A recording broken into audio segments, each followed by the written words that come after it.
Welcome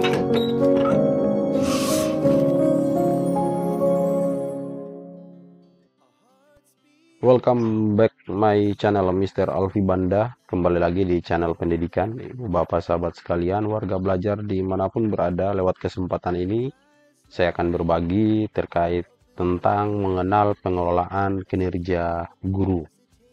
Pada video saya sebelumnya kita telah belajar telah menggali informasi terkait tentang pokok-pokok penyempurnaan pengelolaan kinerja guru dan kepala sekolah di tahun 2025. Nah, pada kesempatan ini kita akan mengenal lagi seperti apa poin-poin pengelolaan kinerja guru untuk tahun 2025. Ya,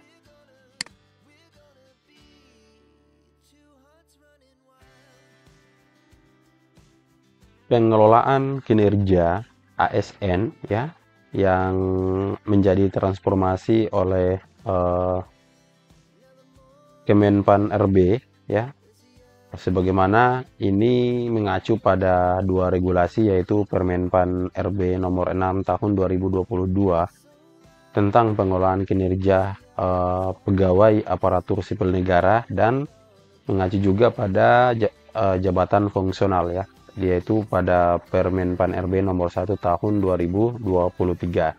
Nah, sehingga seluruh ASN melaksanakan pengolahan kinerja melalui Ekin BKN. Nah, kemudian Ibu Bapak, Kemendikdasmen ini membantu mengkontekstualisasikan transformasi kinerja bagi guru dan kepala sekolah.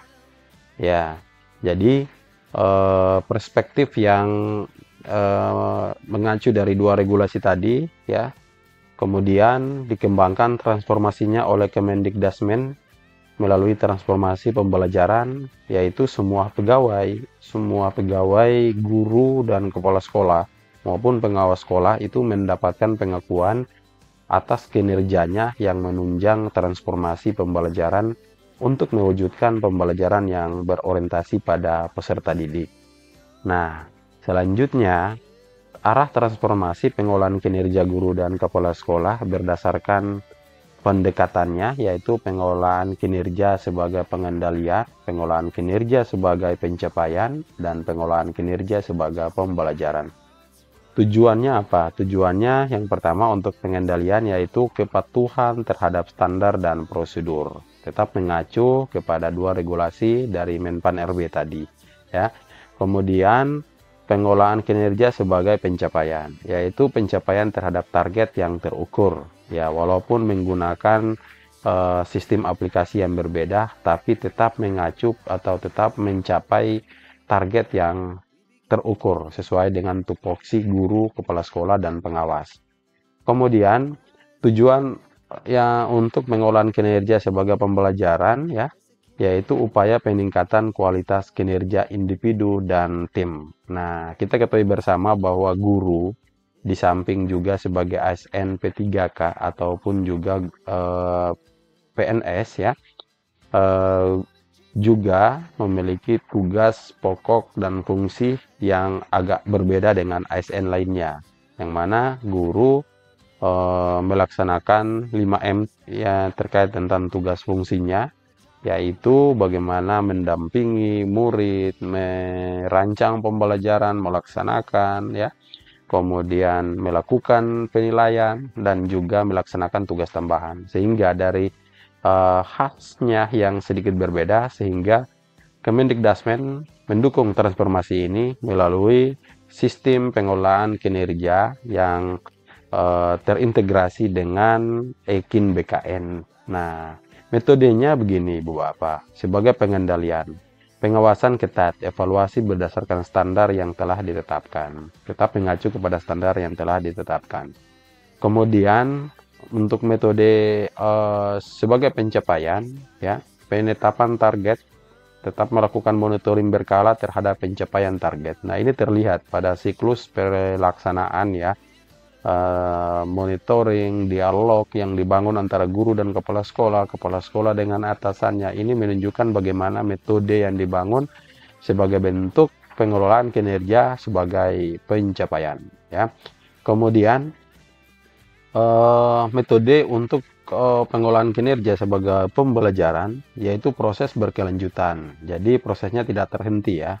Ada upaya-upaya tindak lanjut, refleksi, diskusi, dialog, memperbaiki, dan upaya peningkatan kompetensi guru dan juga kepala sekolah melalui refleksi dari kesalahan untuk meningkatkan yang berkesinambungan.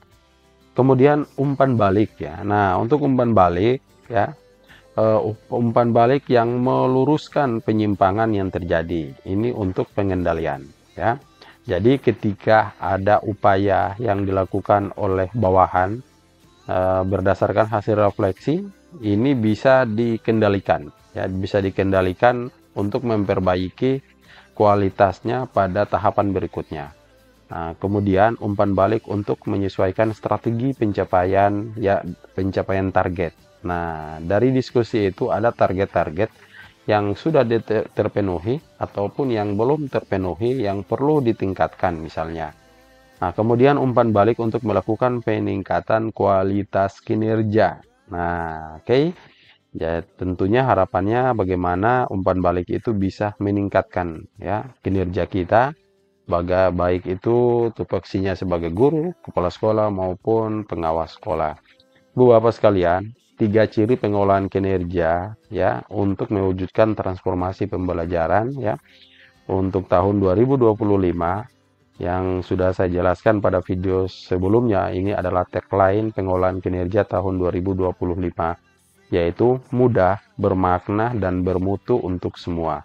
Mudah ini maksudnya bahwa guru atau kepala sekolah dan pengawas tidak lagi tersita waktunya untuk urusan administrasi, ya, atau tidak ada proses unggah dokumen oleh pegawai atau atasan di dalam sistem. Semua ini dilakukan di luar sistem melalui konfirmasi langsung kepada atasannya, sehingga atasannya cukup menyentang atau mengkonfirmasi lewat sistem bahwa ini sudah dilakukan, ini terjadi peningkatan seperti ini. Nah, ini perlu peningkatan pada tahapan selanjutnya seperti ini. Nah, ini aja yang nanti akan menjadi penyempurnaan ya untuk pengolahan kinerja di tahun 2025 pada slogan mudah. Kemudian untuk tagline bermakna bahwa pegawai diukur kinerjanya dengan indikator yang relevan.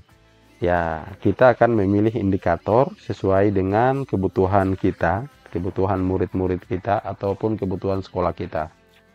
Atasan, kepala sekolah atau Pemda dapat menyusun prioritas indikator sesuai kondisi sekolah dan daerah. Nah, indikator ini bisa nanti dikembangkan di sekolah atau di daerah masing-masing. Ya, jadi fleksibel. Kemudian yang ketiga, bermutu untuk semua. Nah, perubahan yang terjadi tidak hanya di atas kertas, namun melalui proses yang berbasis praktik dan berdampak di kelas atau di sekolah. Nah, Ibu Bapak sekalian, ini 3 ciri pengolahan kinerja untuk mewujudkan transformasi pembelajaran. Ya, Kemendikbudristek konsisten untuk mendukung transformasi dan bekerja sama dengan Badan Kepegawaian Negara. Nah, Bapak sekalian, kita sempat ya membaca atau mengingat atau mendengar pada tahun 2023 pada bulan Desember telah terbit surat edaran bersama Kepala Badan Kepegawaian Negara dan Kementerian Pendidikan tentang Sistem Informasi Pengolahan Kinerja ASN Guru ya, yang di dalamnya juga termasuk kepala sekolah dan nantinya akan diberlakukan juga untuk pengawas sekolah.